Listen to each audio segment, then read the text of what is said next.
dimulai.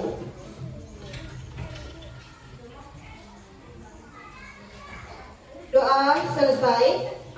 Baik, yang pertama saya akan menjelaskan tentang kegiatan kita pada hari ini, yaitu tentang aksi nyata modul 1.4 tentang budaya positif, di mana di modul 1.4 itu saya ditugaskan untuk mendiseminasi atau menyebarkan pemahaman tentang budaya positif yang telah saya pelajari di modul 1.4.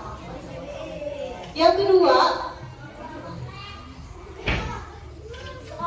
kita tadi udah pembukaan dengan berdoa. Saya ucapkan salam dan bahagia untuk kita semua. Semoga kita di sini hadirnya dalam keadaan bahagia. Gimana perasaannya Bapak Ibu hari ini? Senang. Semangat nggak? Semangat. Harus semangat ya. Apalagi ini masih pagi nih. Saya sedikit pantun boleh nggak? Boleh. Mulai lagi nih Pak Ahmad nih. Pak Ahmad gosok gigi. Gosok giginya sambil tertawa. Saya ucapkan selamat pagi. Semoga kita dalam keadaan bahagia. Tepuk tangan dulu boleh ya. Yang kedua ada ice breaking. Saya kasih clue dulu ya tentang ice breaking kita. Nanti kalau saya bilang, misalnya contohnya gajah. Gajah itu besar atau kecil ya Bapak Ibu? Besar. Jadi tindakan kita itu harus berlawanan dengan apa yang kita bicarakan. Misalnya gajah itu besar. Kemudian semut itu besar atau kecil? Jadi perlawanannya adalah besar. Kemudian kalau ular, panjang atau pendek Bapak Ibu? Panjang. Kalau lawan dari panjang? Sekarang kalau cacing, pendek atau panjang? Bisa? Kalau gitu minta berdiri boleh nggak Bapak Ibu? Mohon berdiri ya.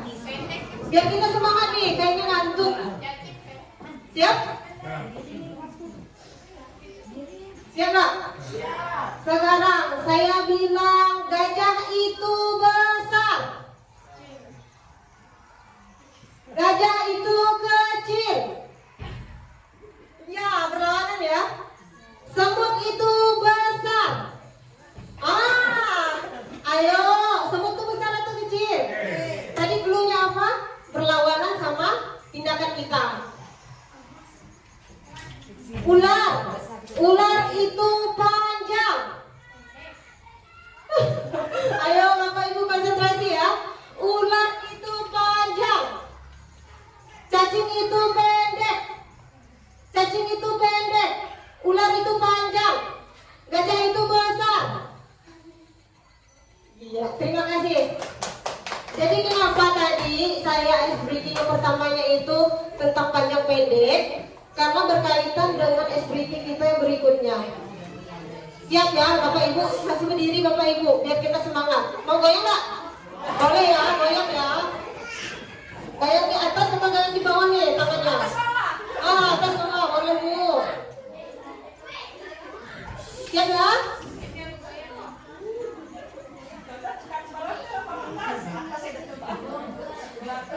Ayo Bapak Ibu.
Udah bisa ya, ini udah bisa semangat nih. Hari ini saya di depan sini bukan berarti saya menggurui. Mohon maaf Ibu Kepsek, saya izin ya. Ini untuk melakukan aksi nyata tentang modul 1.4. Dan di sini saya akan membagikan pemahaman saya tentang modul 1.4, yaitu tentang budaya positif. Sebelum kita ke penjelasan budaya positif, pernah nggak dengar budaya positif itu? Mendengar kata budaya positif? Pernah ya? Kira-kira apa sih itu budaya positif? Ayo apa Bapak Ibu? Budaya itu kebiasaan ya, positif yang biasa dilakukan di sekolah. Contohnya apa Bapak Ibu? Iya, buang sampah, apa lagi? Ya, apa lagi Bapak Ibu? Iya, itu ada yang berapa S itu ya? Salam, sapa, senyum. Nah, itu juga contoh dari budaya positif. Budaya positif merupakan perwujudan dari nilai-nilai atau keyakinan universal yang diterapkan di sekolah. Tadi contohnya seperti senyum, sapa, buang sampah pada tempatnya, datang tepat waktu. Itu adalah contoh budaya yang positif. Di sini ada beberapa konsep untuk menerapkan budaya positif di sekolah kita. Jadi kita harus paham dulu ini apa sih konsep inti dari budaya positif tersebut agar bisa menerapkannya di lingkungan sekolah kita. Yang pertama ada disiplin positif. Yang kedua, ada nilai kebajikan dan universal. Yang ketiga, ada kebutuhan dasar manusia dan motivasi perilaku manusia. Yang keempat, ada posisi kontrol sebagai guru. Dan yang kelima, ada keyakinan kelas. Dan yang keenam, ada segitiga restitusi. Baik, nanti kita belajar bersama-sama di sini ya Bapak Ibu. Saya juga belajar di sini. Tapi saya sedikit ada ilmu karena mengikuti program pendidikan guru penggerak. Ilmu tersebut mau saya sharing, mau saya bagi sama-sama guru di sini. Nanti kalau ada pembukaan guru penggerak angkatan berikutnya, kalau Bapak Ibu mau mendaftar boleh ya, nanti saya bantu. Kalau mau daftar guru penggerak angkatan berikutnya. Banyak sekali yang kita dapat dari pendidikan guru penggerak. Dan berikutnya, sebelum kita ke budaya positif, di pendidikan guru penggerak ada modul 1.1 itu tentang filosofi pemikiran Ki Hajar Dewantara. Nah, Bapak Ibu, siapa sih Ki Hajar Dewantara? Kenal gak sih sama orang itu? Nggak kenal? Wah, iya, cuma namanya tahu. Jadi Bapak Ki Hajar Dewantara itu adalah Bapak Pendidikan. Nah, beliau mengatakan bahwa pendidikan itu menuntut segala potensi pada anak, menuntut ya, bukan menuntut. Menuntut segala potensi yang ada pada peserta didik sehingga anak bisa bertumbuh, berkembang secara optimal sesuai dengan kodrat alam dan zamannya. Nah, ini kodrat alam dan zamannya. Zaman sekarang berbeda sama kita zaman dahulu. Sekarang anak-anak itu biasanya main gadget. Kalau masa kita dahulu lihat gadget aja susah ya Bapak Ibu. Nah, itu salah satu contoh kalau zaman itu sudah berubah. Kemudian Ki Hajar Dewantara juga mencetuskan Merdeka Belajar. Nah, ini ada yang tahu nggak Merdeka Belajar itu apa? Nah, ayo Bapak Ibu, ini sudah jadi kurikulum nasional Merdeka Belajar. Ada yang tahu? Dadah. Jadi menurut Ki Hajar Dewantara, Merdeka Belajar di sini adalah menekankan pentingnya memberikan kebebasan untuk anak memilih cara belajarnya sesuai dengan kebutuhannya, sesuai dengan kemampuannya, sesuai dengan kodrat alam dan zamannya. Contohnya seperti kebebasan peserta didik dengan cara, Bu, saya bakatnya main bola, Bu. Nah, di situ kita harus memberikan kebebasan agar peserta didik tersebut bisa mengembangkan minatnya, yaitu main bola. Di sini artinya kita itu harus pembelajaran berdiferensiasi. Semua pembelajaran kita harus berpusat kepada siapa? Kepada murid. Itu yang dimaksud dengan Merdeka Belajar. Kita sambung ya Bapak Ibu. Nah, ini saya ada games nih. Jadi ada games namanya kegiatan kepala tangan. Nanti saya minta bantu satu orang, tugasnya itu buat mengepalkan tangannya. Boleh ada pegangannya itu secari kertas atau sesuatu yang dianggapnya penting. Kemudian nanti saya bertugasnya untuk membujuk atau apa ya? Meminta agar orang tersebut membuka kepala tangannya. Tugas dari yang mengepal tangan boleh bisa dibuka atau boleh digenggam, tergantung kebutuhannya. Siap Bapak Ibu? Boleh saya minta tolong Bu Heri, boleh maju ke depan Bu Heri? Bawa mic-nya Bu Heri. Nanti Bu Heri tugasnya mengepalkan tangan. Nanti saya rayu ini Bu Heri nih, biar dia membuka tangannya. Siap Bu Heri? Mohon maaf ya Bapak, saya membelakangi. Siap? Coba kepalkan dulu tangannya. Anggap saja di tangan kakak itu ada sesuatu yang sangat penting untuk kakak. Jadi tugas saya nanti adalah membujuk kakak, membukakan kepala tangannya. Siap? Siap. Bu Heri, boleh nggak saya lihat tangannya ada apa ya? Boleh? Boleh nggak dibuka Bu? Boleh? Boleh, tapi kok digenggam ya Bu? Kalau Ibu mau buka nanti saya kasih kue deh, mau nggak? Boleh, kalau kasih kue boleh. Boleh, tapi tangannya tetap digenggam loh. Waduh ini, Bu, boleh nggak saya minta buka lagi tangannya itu? Ada apa Ibu? Ada kertas Bu. Ada kertas. Paham nggak dari permainan tadi?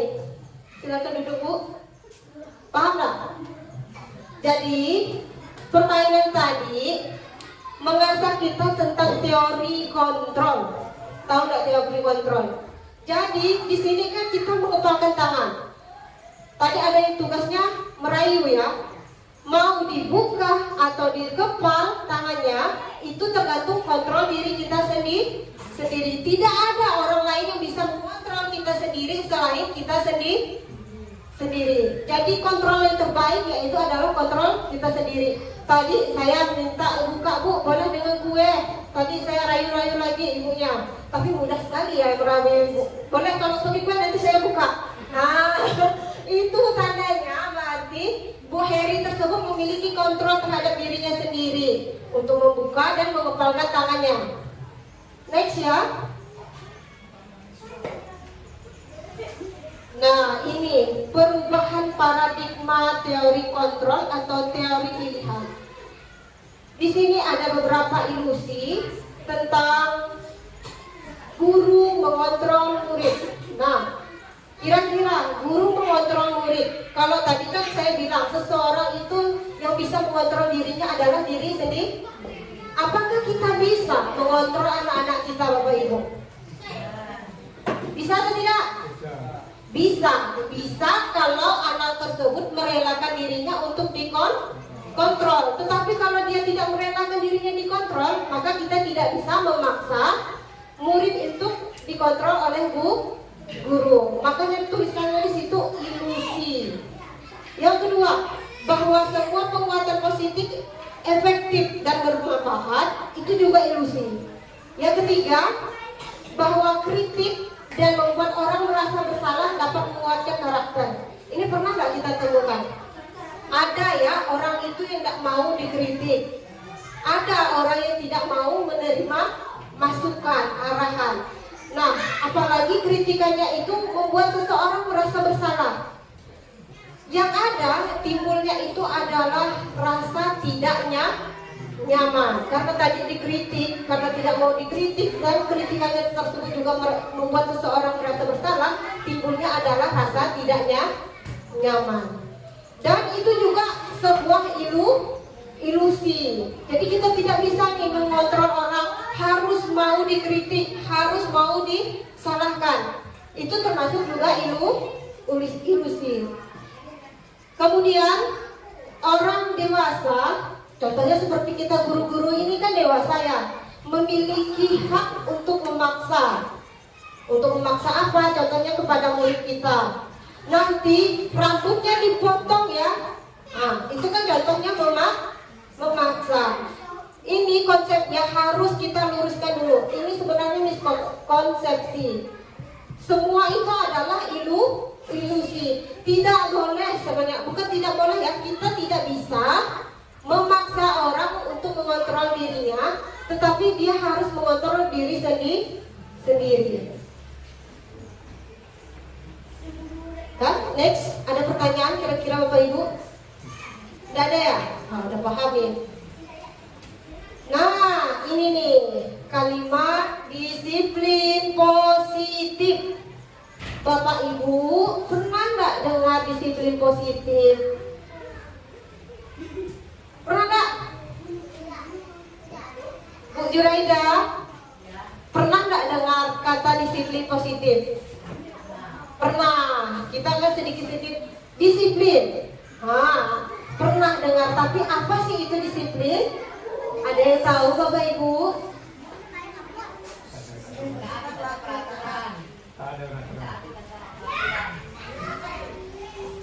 Apa Bu?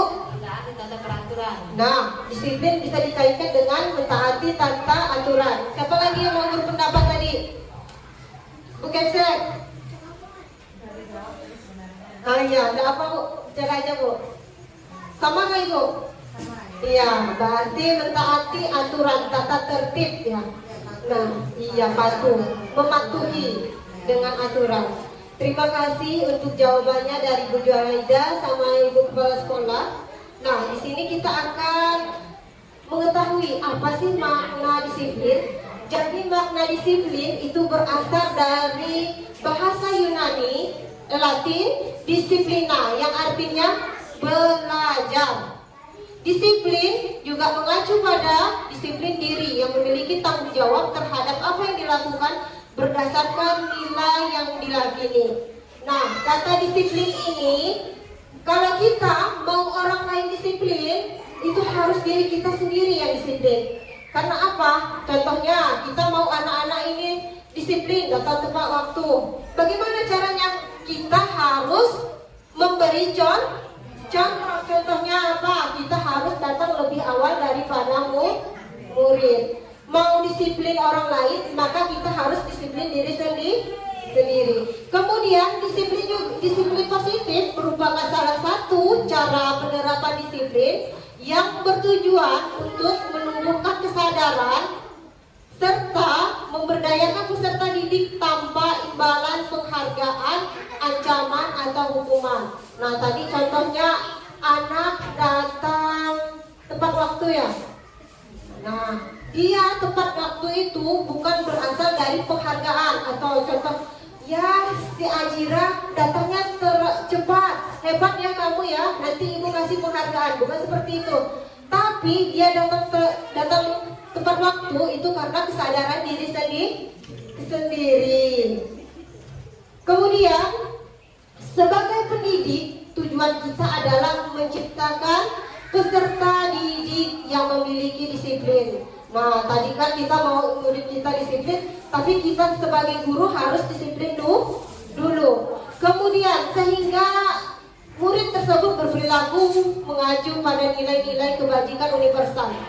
Nah, nilai-nilai kebajikan universal yang dikenal di sekolah itu kira-kira apa ya Bapak Ibu? Nah, apa? Profil pelajar Pancasila.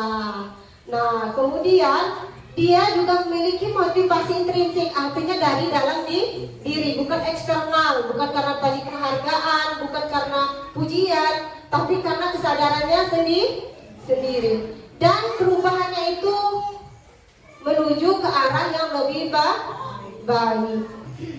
Kita lanjut ya Bapak Ibu. Nah, ini nilai-nilai kebajikan universal tadi pernah saya singgung sedikit ya. Apa sih itu nilai-nilai kebajikan universal? Ada yang bisa bantu jawab? Nilai-nilai kebajikan universal. Bu Rosmika bisa jawab nggak Bu Rosmika? Nilai kebajikan universal. Pakai mic ya Bu. Apa tadi nilai-nilai kebajikan universal?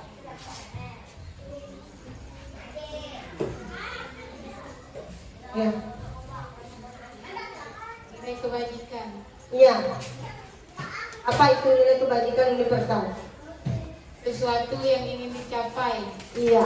Sesuatu yang ingin dicapai setiap individu. Iya, benar Bu. Tepuk tangan dulu buat Rosmika ya. Jadi nilai-nilai kebajikan universal adalah sifat-sifat manusia. Ini sifat-sifat manusia ya yang merupakan tujuan mulia. Tujuan mulia yang ingin dicapai oleh setiap individu. Kemudian nilai-nilai tersebut bersifat universal, menyeluruh ya, terlepas dari suku, bangsa, agama, bahasa maupun latar belakangnya.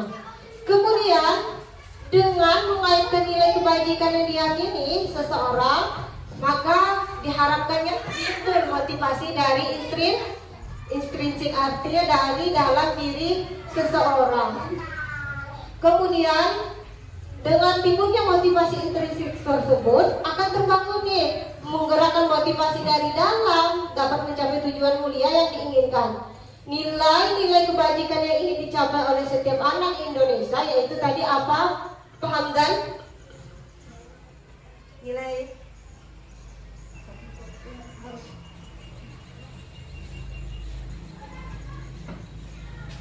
apa Pak? Nilai yang ingin dicapai oleh anak Indonesia tadi?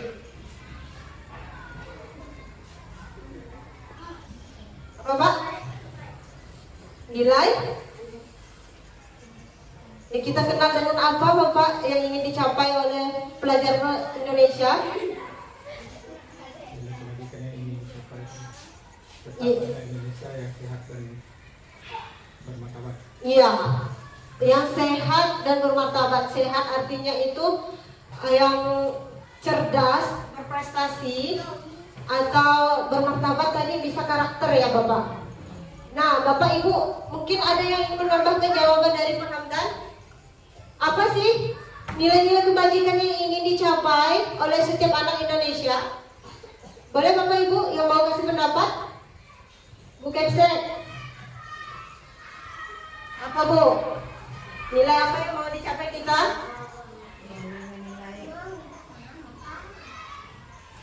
Sopan, Iya, sopan, santun, berarti berakhlak mulia ya Bu. Nah, berakhlak mulia itu masuk ke dalam profil pelajar Pancasila. Nah, itulah nilai-nilai kebajikan yang ingin dicapai oleh setiap anak di Indonesia. Ada berapa tadi dimensi profil pelajar Pancasila? 6. Ya, sebutkan apa Ibu? Iya, beriman, bertakwa kepada Tuhan Yang Maha Esa. Benar kata Bu Kepsek tadi, yang sopan, yang santun. Nah, itu termasuk ke dalam dimensi beriman bertakwa kepada Tuhan yang Maha Esa dan berakhlak mulia. Yang kedua, mandiri. Yang ketiga,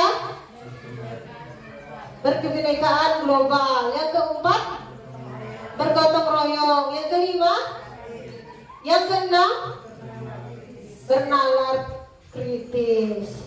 Ini ya profil pelajaran Pancasila. Jadi ada 6, tolong diingatkan lagi di benak kita masing-masing agar kita tahu ini profil pelajar Pancasila ada 6. Berikutnya, nah untuk menerapkan budaya positif di sekolah maka kita harus mengetahui ini tentang kebutuhan dasar manusia. Apa itu kebutuhan dasar manusia? Kita semua memiliki kebutuhan dasar. Kita pernah mendengar kata kebutuhan dasar. Nah, kebutuhan dasar adalah segala sesuatu yang kita lakukan untuk mendapatkan apa yang kita inginkan. Seluruh tindakan yang kita lakukan memiliki tujuan tertentu. Tujuannya yaitu mencukupi atau memenuhi kebutuhan dasar kita sebagai manusia. Dan semua usaha terbaik yang kita lakukan adalah dalam rangka agar kebutuhan dasar kita terpenuhi. Bapak Ibu, ada yang tahu enggak kebutuhan dasar kita manusia? Ada yang tahu sebelum saya bahas nanti? Kira-kira kebutuhan dasar manusia yang paling dasar itu apa? Makan. Kalau enggak makan gimana? Apa yang terjadi sama kita? Berarti itu adalah kebutuhan dasar. Tempat tinggal kira-kira kebutuhan dasar lah. Iya. Nah, di sini saya akan menjelaskan ada berapa kebutuhan dasar manusia. Yang pertama itu kebutuhan bertahan hidup. Benar kata Bu Hartini ya, tadi ada makan. Nah, makan itu termasuk kebutuhan untuk bertahan hidup. Tadi ada rumah, tempat tinggal ya. Jadi kita juga termasuk ke kebutuhan untuk bertahan hidup. Ada lagi nih, misalnya kesehatan. Kira-kira perlu nggak kita? Perlu. Kesehatan juga termasuk ke dalam kebutuhan untuk bertahan hidup. Yang kedua, kasih sayang dan rasa diterima. Maksudnya di sini adalah kebutuhan untuk diterima. Ini kebutuhan psikologis ya. Jadi kalau kita di suatu kelompok, kita itu juga membutuhkan untuk disayang, diterima. Nah, kebutuhan tersebut dimasuk ke dalam kebutuhan kasih sayang dan rasa diterima. Kebutuhan itu meliputi hubungan dan koneksi sosial seperti kita di sekolah ini ya. Yang kedua, kebutuhan untuk memberi dan menerima kasih sayang. Contohnya dari suami, dari istri, dari anak. Butuh nggak kita kasih sayang dari orang-orang terdekat kita? Butuh. Nah, itu termasuk ke dalam kebutuhan kasih sayang dan rasa diterima. Kemudian ada penguasaan. Apa sih itu penguasaan? Nah, kita juga sebagai manusia itu ada kebutuhan sebagai penguasa. Artinya kebutuhan tersebut atas pengakuan, atas kemampuan.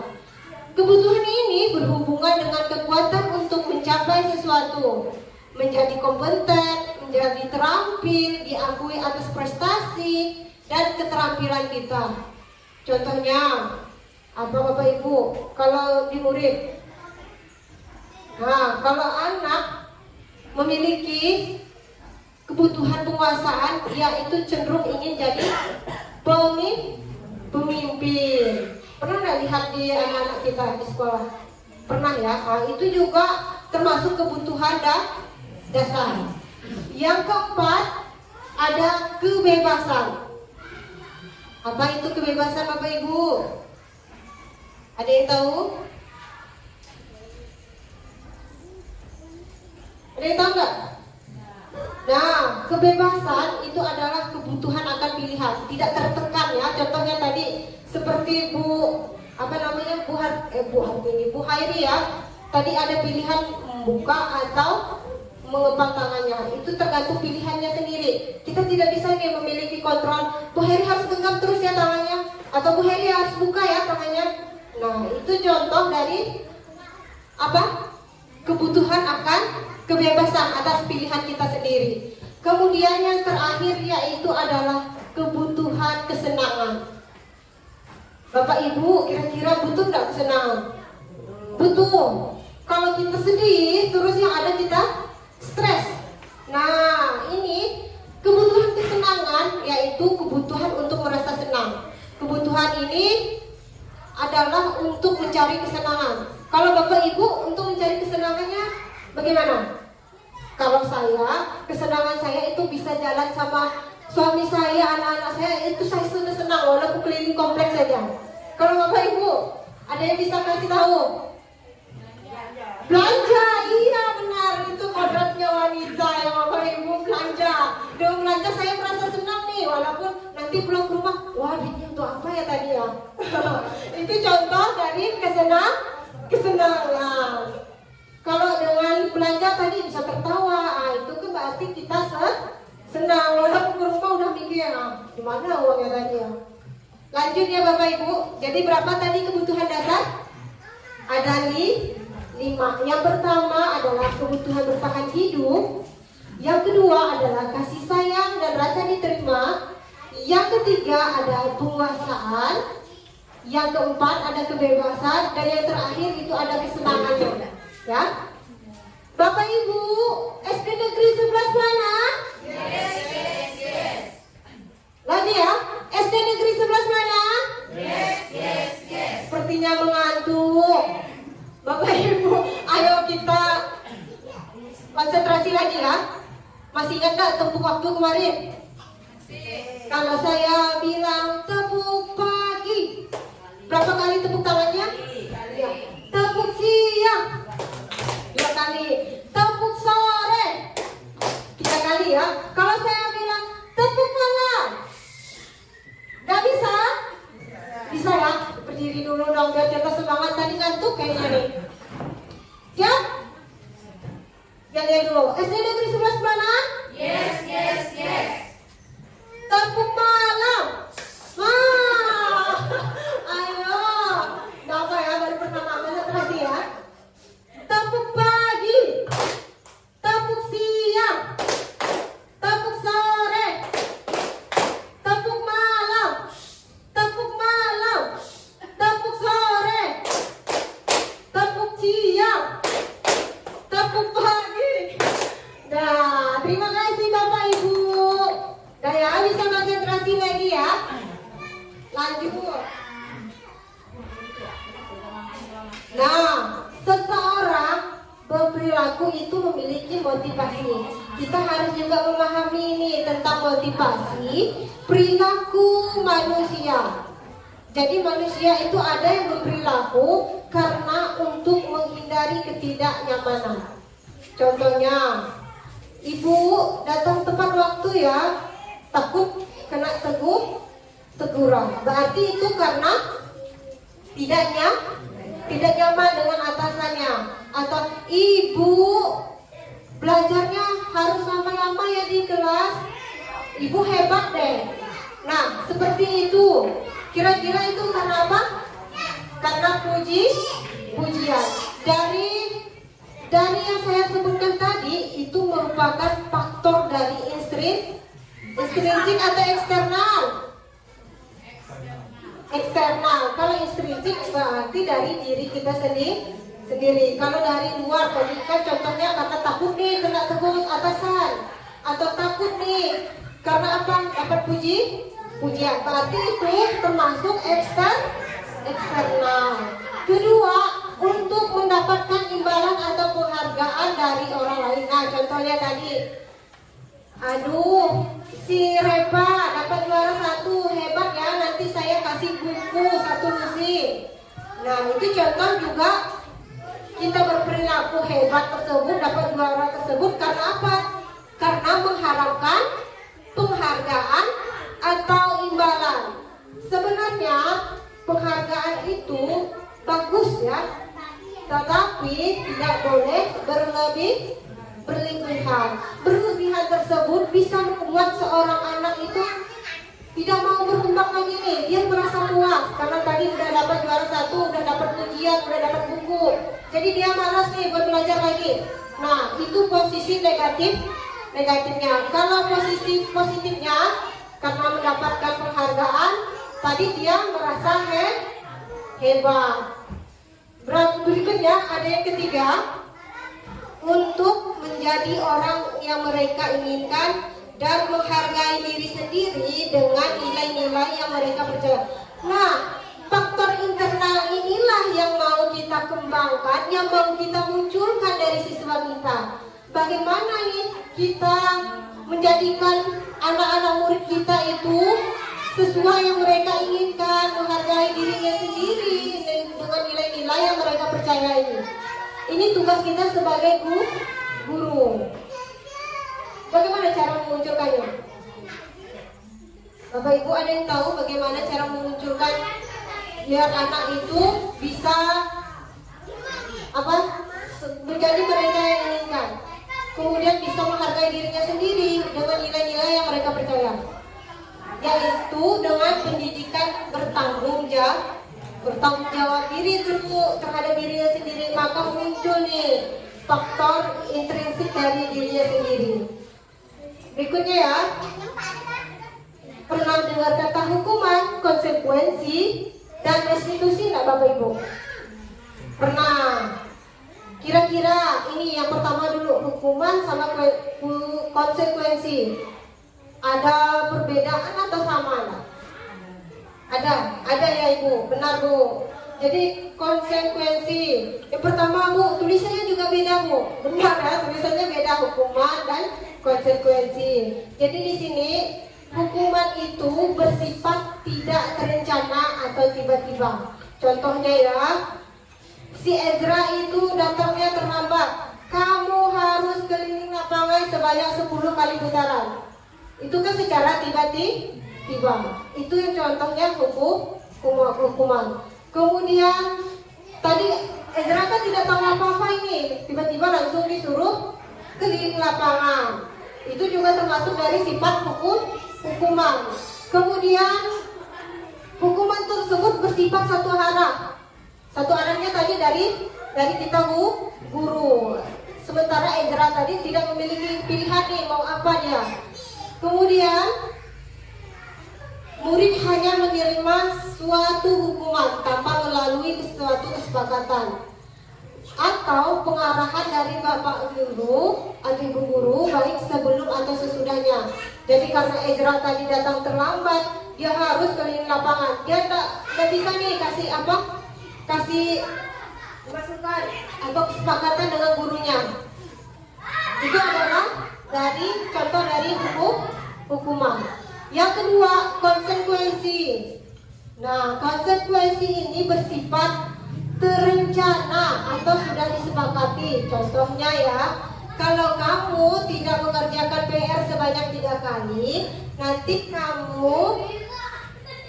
Ibu kasih waktu 10 menit untuk mengerjakannya sendiri.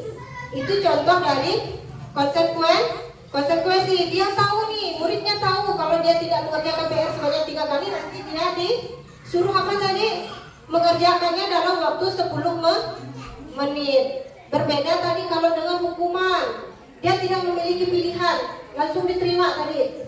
Kamu harus lari, langsung lari. Kemudian ada restitusi.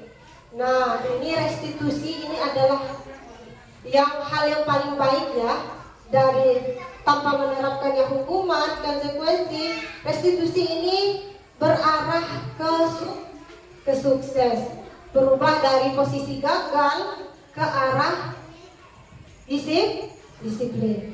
Nah, di sini proses restitusi adalah proses menciptakan kondisi bagi murid untuk memperbaiki kesalahannya. Contoh tadi siapa namanya? Ezra datang terlambat. Nah, apa sih yang harus kita lakukan kepada Ezra? Apa tadi langsung kasih hukuman? Tidak. Kalau dengan restitusi, kita memberikan kesempatan untuk si Ezra tadi memperbaiki kesalahannya. agar si Ezra tersebut paham di mana letak kesalahan dia, dan dia juga bisa paham ini mencari solusi dari permasalahan yang dihadapi oleh si Ezra. Kalau dia datang terlambat, tentu dia punya alasan. Bisa saja dia tadi malam, Bu, saya tadi malam nontonnya lama Bu, maka saya bangunnya kesiangan. Nah, bagaimana nih kita sebagai guru menanggapi hal tersebut? Ditanyakan lagi, kira-kira datang terlambat itu hal yang baik atau tidak? Nah, pasti Ezra muncul lagi nih. Tidak Bu, nah, kalau kamu meyakini ini adalah tidak atau kurang baik, apa sih yang harus kamu lakukan untuk tidak terlambat lagi? Nah, pasti Ezra muncul lagi pemikirannya dengan tidur lebih awal dan datang ke sekolah lebih awal. Itu contoh dari restitusi. Seharusnya kita itu menerapkan restitusi, jangan sampai memberikan hukuman. Ya Bapak Ibu, lanjut ya. Masih semangat gak? Masih, tenang ya. Nah, ini nih posisi kontrol kita sebagai guru. Untuk menerapkan disiplin positif, kita juga harus tahu ini posisi kontrol kita sebagai guru. Kira-kira ini ada berapa posisi kontrol? 5, sebutkan Bu Ros. Nanti Bu Ros pakai mikrofon Bu.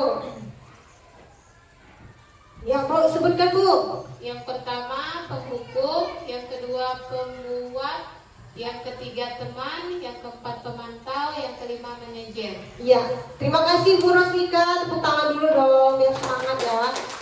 Nah, siapa yang mau menjelaskan posisi kontrol pertama? Ini penghukum. Ada yang mau menjelaskan? Penghukum. Ayo. Pernah nggak kita menghukum? Pernah, saya juga pernah menghukum. Menghukum itu bukan cuma bentuk fisik ya, tapi dengan omongan nada kita tuh tinggi sekali. Nah, berarti itu juga menghukum. Di sini penghukum itu bisa menggunakan tadi hukumannya fisik. Contohnya tadi apa tadi?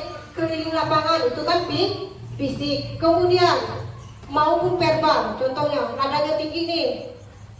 Tinggi. Berarti termasuk dengan posisi kontrol kita sebagai penghukum. Kemudian ada pembuat merasa bersalah. Pada posisi ini biasanya guru itu akan bersuara lebih lembut. Beda ya sama penghukum tadi ya. Kalau penghukum nadanya tinggi. Nah, kalau pembuat merasa bersalah nadanya itu lembut. Tapi lembutnya tersebut membuat anak merasa bersalah, tertekan. Contoh bahasa yang sering kita lakukan itu, gimana coba kalau orang tua kamu tahu kamu berbuat begini? Misalkan anak melakukan kesalahan ya, jadi kita ngomong seperti ini. Gimana coba kalau orang tua kamu tahu berbuat begini? Kan nadanya lembut. Tapi di situ posisi kita sebagai pembuat rasa bersalah terhadap anak. Karena anak tadi merasa bersalah nih, karena membuat kecewa orang-orang yang disayanginya. Berarti kita masuk ke dalam posisi kontrol pembuat merasa bersalah. Yang ketiga, teman. Pernah nggak kita tuh menganggap murid-murid kita itu sebagai teman? Pernah ya? Saya juga pernah nih, apalagi kalau guru olahraga kan. Ini nih bestie saya ini, bestie saya. Nah, di sini posisi ini tidak akan menyakiti murid ya, tetapi kita sebagai guru itu posisinya mengontrol bestie kita tadi, dan menggunakan hubungan baik dan humor untuk mempengaruhi seseorang. Contohnya, dia ada sampah kan di depan sana. Siapa namanya ya? Keisha, boleh bantu ibu nak? Ayo dong, pungut sampahnya. Nah, seperti itu berarti contohnya kita sebagai posisi kontrol teman. Nah, di posisi kontrol teman ini nanti anak itu bisa cuma mau bertindak terhadap guru yang dia sukai saja. Kalau disuruh guru yang lain karena dia tidak merasa bestie, tidak merasa temannya, nanti tidak akan muncul motivasi intrinsiknya untuk membuang sampah contohnya ya. Nah, keempat ada pemantau. Apa sih itu pemantau? Iya, posisi kita sebagai mengawasi. Nah, yang namanya mengawasi, kita itu mengawasi orang untuk bertanggung jawab. Tugas kita hanya memantau, mengawasi. Nah, contohnya seperti apa Bapak Ibu? Kata-kata yang sering keluar dari posisi kontrol sebagai pemantau. Sanksi atau konsekuensinya apa sih kalau anak berbuat masalah? Yang kelima ada posisi manajer. Ini di posisi manajer, guru itu berbuat sesuatu bersama dengan murid. Kemudian guru juga mempersilahkan murid untuk mempertanggungjawabkan perilakunya. Yang kemudian mendukung murid agar dapat menemukan solusi atas permasalahannya sendiri. Contoh bahasa dari manajer ya. Apa rencana kamu untuk memperbaiki hal ini?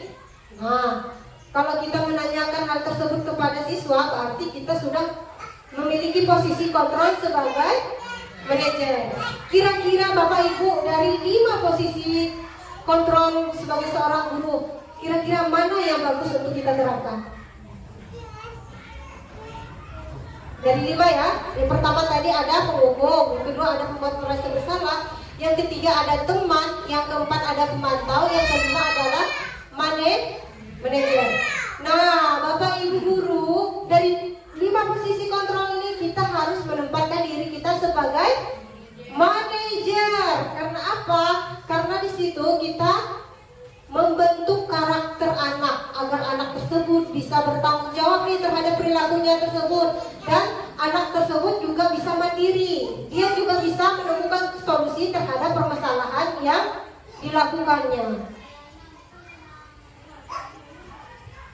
Bisa ya kita jadi posisi manajer ya.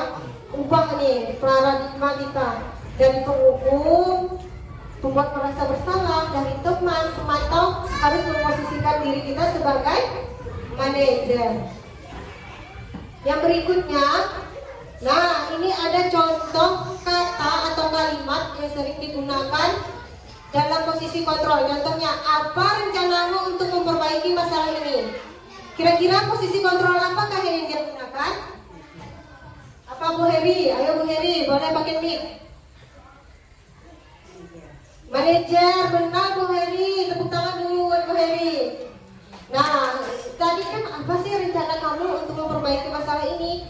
Jadi kita itu memberikan anak untuk menemukan solusinya terhadap permasalahannya sendiri. Berarti kita menerapkan posisi manajer. Yang kedua ada saya kecewa sekali dengan kamu. Kira-kira posisi kontrol apa itu, Bapak Ibu? Ayo, saya kecewa sekali sama kamu. Benar, merasa bersalah, apalagi penghukum. Jadi penghukum tadi bukan cuma bentuk fisik ya, tapi verbal. Dan ucapan kita juga bisa menghukum anak. Tadi juga benar kata Bu Ros, membuat rasa bersalah karena di situ ada kalimatnya saya kecewa sekali sama kamu. Nah, anak kan merasa anak dari guru tadi merasa kecewa, berarti dia merasa bersalah. Ini ya contoh dari posisi kontrol sebagai seorang guru. Nah, ini nih keyakinan kelas. Pernah dengar keyakinan kelas? Bapak Ibu guru? Pernah. Kalau bahasa kerennya itu kesepakatan ke kelas. Ini nanti saya minta bantu Bapak Ibu guru untuk membuat kesepakatan kelas atau keyakinan kelas. Tujuannya tersebut agar murid-murid kita itu bisa bertanggung jawab. Dan membuat keyakinan kelas harus dibuat secara bersama dengan murid. Nah, mengapa sih harus keyakinan kelas? Mengapa tidak peraturan saja? keyakinan kelas sama peraturan tadi berbeda. Ini ya jawabannya. Mengapa keyakinan kelas? Mengapa tidak peraturan kelas saja? Jadi keyakinan seseorang itu akan lebih memotivasi seseorang dari dalam. Karena tadi kita membuatnya bersama murid, berarti dia akan memotivasi dirinya sendiri nih untuk bertindak. Contohnya datang tepat waktu, sopan, santun. Nah, kemudian seseorang akan lebih tergerak dan bersemangat karena adanya keyakinan kelas atau kesepakatan tadi. Dia tidak merasa tertekan. Biasanya kalau peraturan itu anak merasa tertekan.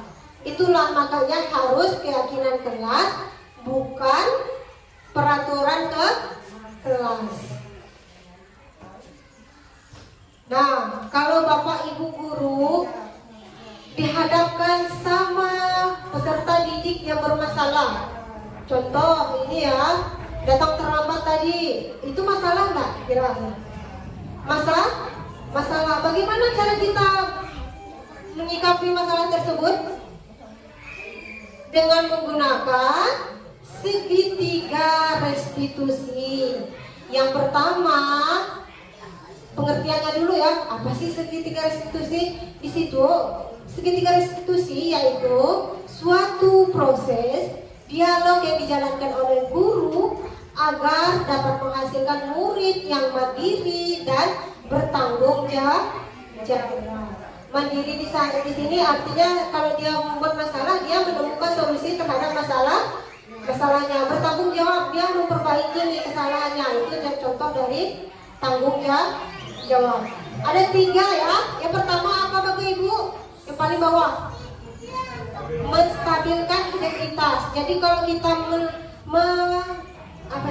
menangani masalah, yang pertama menggunakan segitiga restitusi yaitu menstabilkan identitas. Yang kedua, validasi tindakan yang salah. Kemudian ya Allah, yang ketiga, menanyakan keyakinan. Jadi ada berapa tahapannya? Ada 3, karena sebutannya 3 restitusi, berarti tahapannya ada 3. Yang pertama menstabilkan identitas, yang kedua validasi tindakan yang salah, yang ketiga menanyakan keyakinan. Ini ya, yang pertama menstabilkan identitas. Menstabilkan identitas berdasarkan ini prinsip membuat kesalahan adalah bagian dari proses pembelajaran. Jangan tadi anak datang terlambat kita langsung marah-marah, tapi kita stabilkan dulu nih identitasnya dari posisi yang bersalah menjadi tidak bersalah. Bisa dilakukan dengan kita mengatakan seperti ini ya. Tadi kamu datang terlambat ya, pasti anak kan menjawab ya Bu. Nah, kita bisa menjawab gini, berbuat salah itu wajar. Kemudian tidak ada nih manusia yang sempurna. Itu merupakan contoh dari kata-kata kita menstabilkan identitas. Tujuannya apa? Agar anak itu tidak merasa bersalah atau tertekan nih terhadap permasalahannya tadi. Kemudian yang kedua ya, kedua tadi. Inilah ketiga. Kedua itu validasi tindakannya salah. Ini terlewati nampaknya. Validasi tindakannya salah kita bisa lakukan dengan cara menanyakan kepada anak-anak kita. Tadi Ezra datang terlambat karena apa? Untuk memiliki alasan kan Ezra? Nah, itu juga merupakan contoh dari validasi dari tindakan yang salah. Berikutnya yaitu tahapan yang ketiga, menanyakan keyakinan.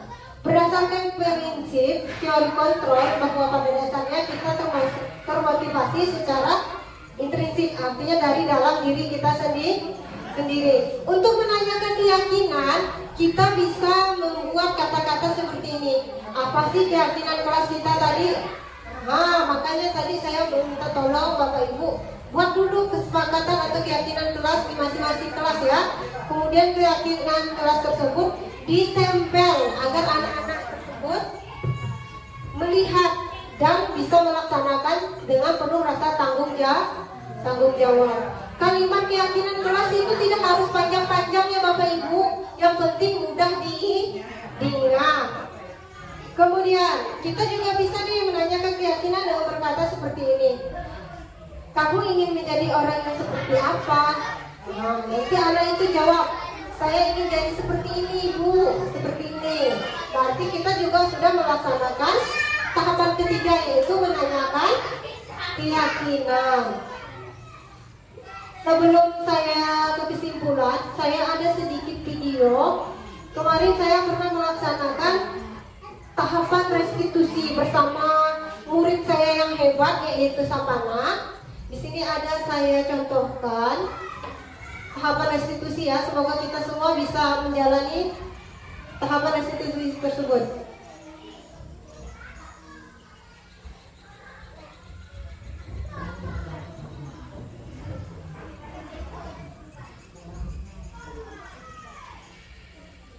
Ini ya, ada 2 kasus yang saya lakukan, ada yang saya praktikkan bersama Savana. Silakan ditonton dulu ya Bapak Ibu. Dengaranlah suaranya.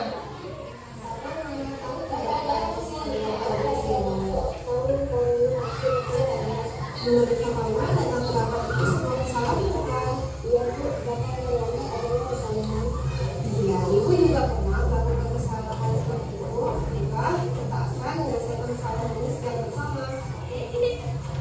Karena pasti punya alasan mengapa dia terlambat.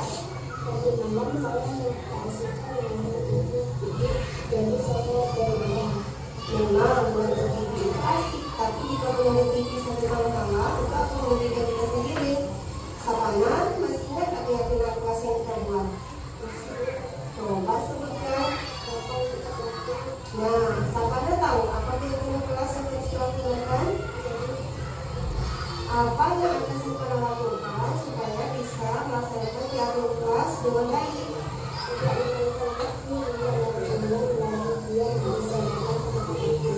Ya, Ibu harap Sapana tidak mengulangi lagi ya. Ya, ini yang video yang kedua dengan kasus berbeda, yaitu Sapananya marah-marah nih terhadap Yuda. Kamu nggak bisa mengulangi ya?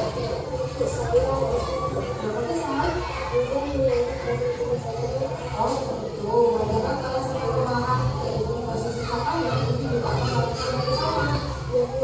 Lalu apa yang Sapana lakukan terhadap dia? Pasti Sapana melakukan keadaan ini.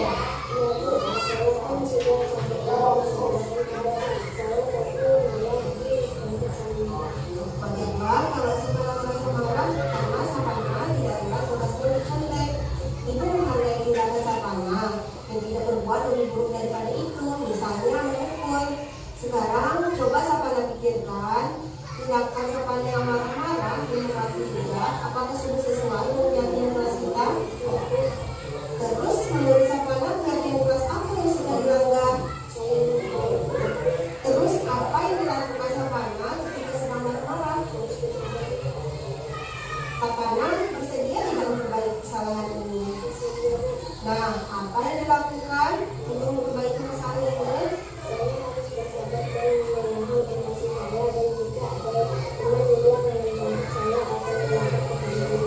Kembali Sapana untuk semangat ya, dan kembali kelas.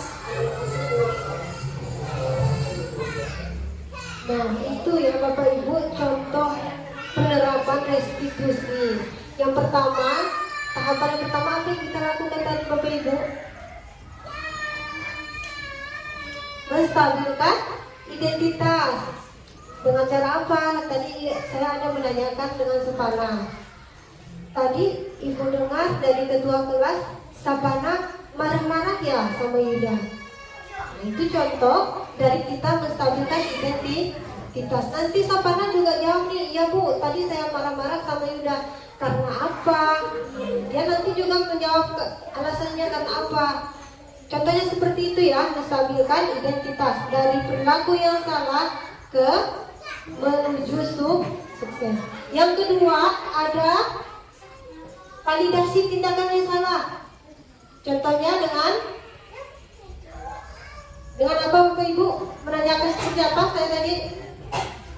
Nah, tadi Savana marah-marah, kira-kira benar nggak tindakannya? Tidak. Berarti kita juga sudah menjalankan tahapan kita sebagai menstabilkan identitas dan validasi tindakan yang salah. Berarti udah kedua tahapan ya. Yang terakhir, tadi saya juga ada menanyakan sama Savana, Ibu bisa nih acukan jempol atau Ibu menghargai kalau Savana marah-marah sama Yuda. Karena apa? Kalau Ibu di posisi Savana, kerjaan Ibu dicontek, Ibu juga marah. Tapi kira-kira tindakan marah-marah tersebut sesuai tidak keyakinan kelas? Nah, keyakinan kelas itu sudah saya buat bersama anak kelas 5 dan ditempel di kelas 5 itu. Kalau Bapak Ibu mau lihat boleh contoh ke sana, atau mau buat yang lebih simpel juga boleh. Nah, keyakinan kelas tersebut harus dibuat secara bersama ya dengan siswa. Jangan kita sendiri nih tulis apa yang kita inginkan. Nanti takutnya tidak timbul rasa tanggung jawab dari anak. Kira-kira untuk segitiga restitusi ada yang ingin bertanya, Bapak Ibu? Tidak. Nah, kita ke kesimpulan ya. Tadi menerapkan budaya positif kita harus mengetahui beberapa kontrol. Yang pertama, apa tadi Bapak Ibu? Kita harus memahami teori tentang disiplin positif. Apa lagi Bapak Ibu? Lupa. Halo. Apa tadi? Nah, ini nih konsep yang harus kita pahami, yaitu yang pertama adalah disiplin positif. Yang kedua adalah nilai-nilai kebajikan dan universal. Yang ketiga, kebutuhan dasar manusia. Kita harus mengetahui tentang kebutuhan dasar manusia dan motivasi perilaku manusia. Kemudian kita juga harus mengetahui nih posisi kontrol kita sebagai guru. Yang kelima, kita harus membuat atau mensepakati keyakinan kelas bersama murid kita. Dan yang keenam yaitu menerapkan segitiga restitusi apabila anak mengalami bermasalah. Nah, untuk menerapkan budaya positif di sekolah, apa yang kira-kira kita lakukan Bapak Ibu guru? Sebagai pendidik, apa yang harus kita lakukan agar pendidikan tersebut bisa membuat suasana positif untuk peserta didik kita? Nah, yang pertama, kita harus bertanggung jawab dulu ini terhadap mewujudkan budaya positif di sekolah. Dengan cara apa? Dengan cara menerapkan prinsip-prinsip yang 6 tadi ya. Ada 6 tadi, seperti disiplin positif, memahami motivasi perilaku manusia, hukuman dan penghargaan, posisi kontrol sebagai seorang guru, dan pembuatan keyakinan sekolah atau kelas, penerapan segitiga restitusi dalam mewujudkan budaya positif. Itu diperlukan kolaborasi, kerjasama, bukan cuma kepala sekolah ini yang bertanggung jawab untuk untuk mewujudkan budaya positif di sekolah, tetapi kita semua harus berkolaborasi dan bekerja sama untuk mewujudkan disiplin atau budaya positif yang ada di sekolah. Kemudian selain kerjasama, selain dari kolaborasi, kita juga harus melakukan komunikasi nih. Komunikasinya harus yang baik, bukan sesama guru saja, tetapi antara guru dan siswa. Kemudian kolaborasi tadi udah ya, kolaborasinya mulai dari diri kita sendiri dulu untuk disiplin. Nanti karena kita ini seorang guru, kita itu harus menjadi teladan, contoh yang baik untuk murid-murid kita. Dan kita juga harus menerapkan toleransi nih, karena di sekolah itu kita paham ya, setiap orang memiliki karakter yang berbeda. Jadi kita harus toleransi agar budaya positif tersebut bisa diterapkan di lingkungan sekolah. Tadi tujuan dari penerapan budaya positif apa ya Bapak Ibu? Nah, tujuannya agar terbentuk murid-murid yang berkarakter. Benar tadi kata Pak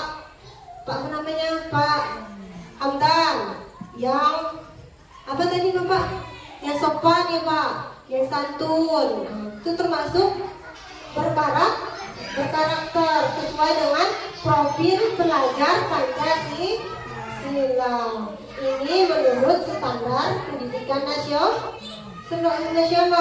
Nah, diharapkan selain memiliki karakter, anak juga memiliki prinsip ini bahwa dia adalah pembelajar sepanjang hayat. Artinya dia tidak berhenti belajar cuma di sekolah, tetapi di lingkungan masyarakat juga dia menganggap sebagai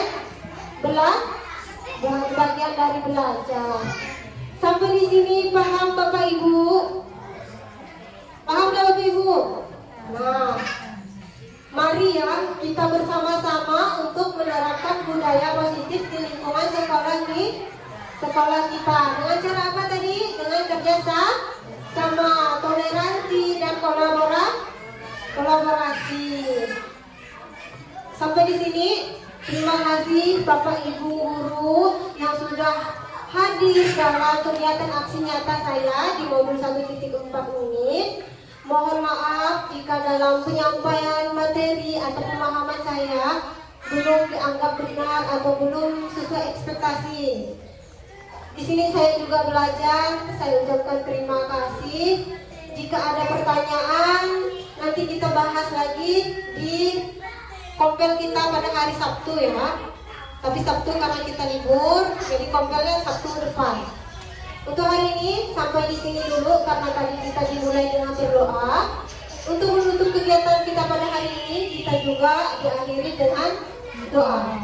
Marilah kita menundukkan kepala kita sejenak untuk berdoa. Berdoa mulai. Doa selesai. Akhir kata, tapi tadi dibuka dengan pantun, sekarang saya tutup dengan pantun juga nih. Biar cakep ya Bapak Ibu. Kalau ada jarum yang patah, jangan disimpan di dalam peti. Kalau ada kata-kata saya yang salah, jangan disimpan dalam hati. Mohon maaf, akhir kata, Assalamualaikum warahmatullahi wabarakatuh. Salam dan bahagia.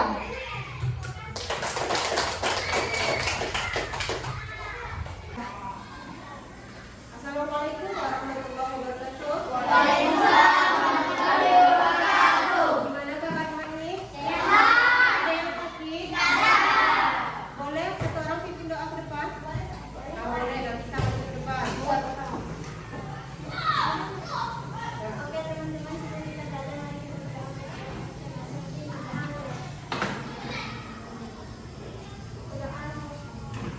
Terima kasih Bapak Ustaz sudah kembali ke tempat. Jadi hari ini kegiatan kita yaitu membuat keyakinan kelas atau kesepakatan kelas. Ada yang tahu nggak keyakinan kelas atau kesepakatan kelas itu apa? Ada yang tahu? Sebelum kita ke situ, kita akan ice breaking dulu. Ingat tepuk waktu? Nah, kalau tepuk pagi, tepuk siang, tepuk malam. Ya bisa? Kalau tepuk sore baru 3 kali, kalau malam baru. Siap? Tepuk pagi, tepuk siang, tepuk sore, tepuk malam. Siap? Siap. Lagi. Tepuk malam, tepuk sore, tepuk pagi. Siap. Terima kasih ya. Ini keyakinan kelas sering disebut dengan kesepakatan kelas. Nanti kita buatnya secara bersama-sama agar kita itu bisa menjalankannya dengan penuh rasa tanggung jawab, mandiri, dan bisa dilaksanakan secara bersama-sama juga. Siap? Siap nggak? Siap. Sekarang Ibu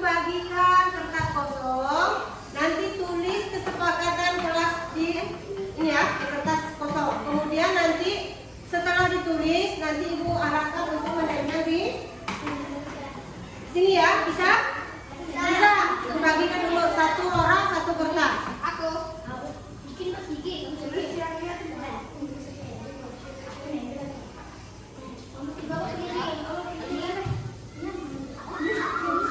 Boleh langsung tulis, boleh. Sepakatan kelas ya. Ya. Tulis. Silakan tulis ya.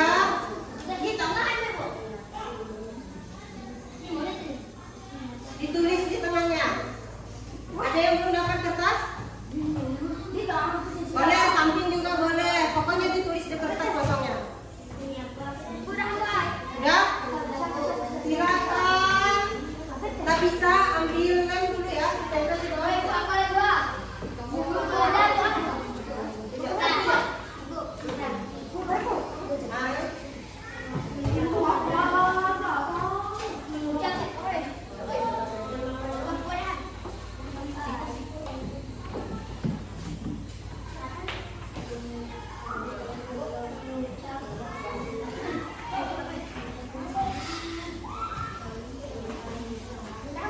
Oke, duduk ke tempat ya, kalau udah ya.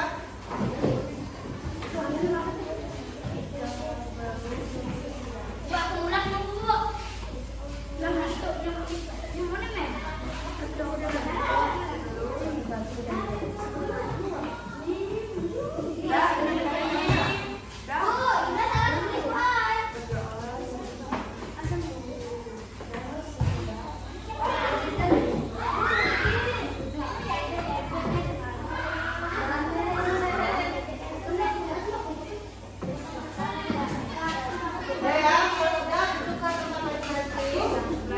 Siapa lagi yang belum?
lepas ini dulu, nanti baru kita tempel ke sana.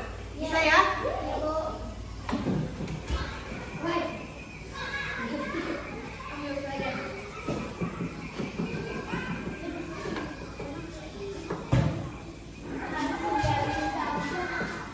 Nah, dia mau bantu ibu nulis nggak? Ada.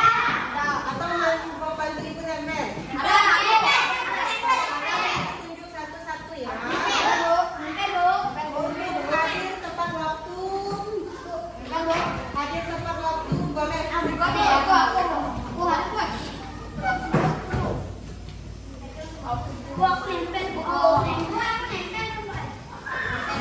Boleh ya, nanti satu-satu.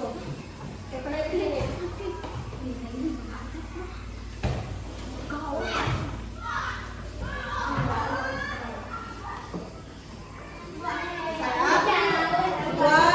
Dua tadi apa? Berdoa sebelum dan sesudah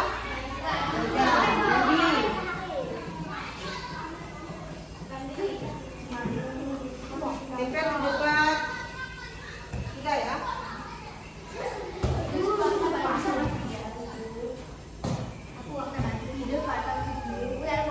Yang ketiga, sikap depan. Siapa yang mau? Boleh, maju ke depan.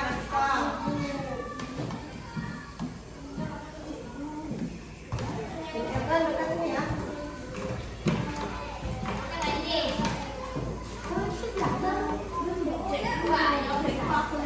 Keempat, menyapa dan mengucapkan salam. Maju Haji Renista.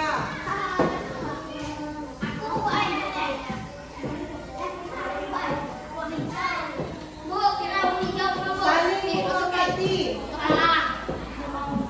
Boleh Ira.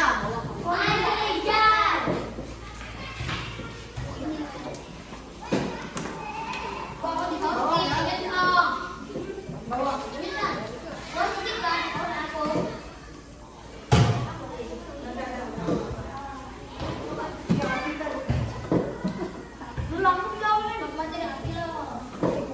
Yang keenam, Ezra ya.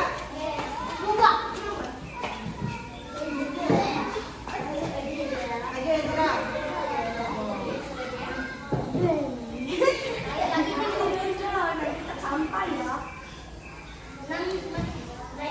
Ya, dan tempelkan semua ya. Jadi keyakinan kelas kita ada. Yang pertama, hadir. Yang kedua, yang ketiga, berserikat sholat. Yang keempat, menyapa dan mengucapkan salam. Yang kelima, saling menghormati. Yang keenam, saling tolong menolong. Semuanya bisa ya? Bisa nggak kita kerjakan ini keyakinan kelas? Dikerjakan harus dengan penuh rasa tanggung jawab. Untuk hari ini keyakinan kelas kita sampai di sini dulu. Silakan duduk dengan rapi. Tapi sebelum kita tutup, ada yang mau pimpin doa?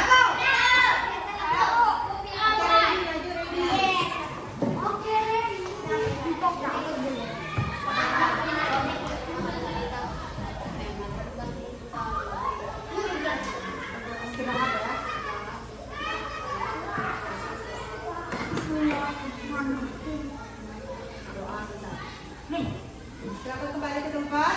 Siapkan, boleh istirahat ya.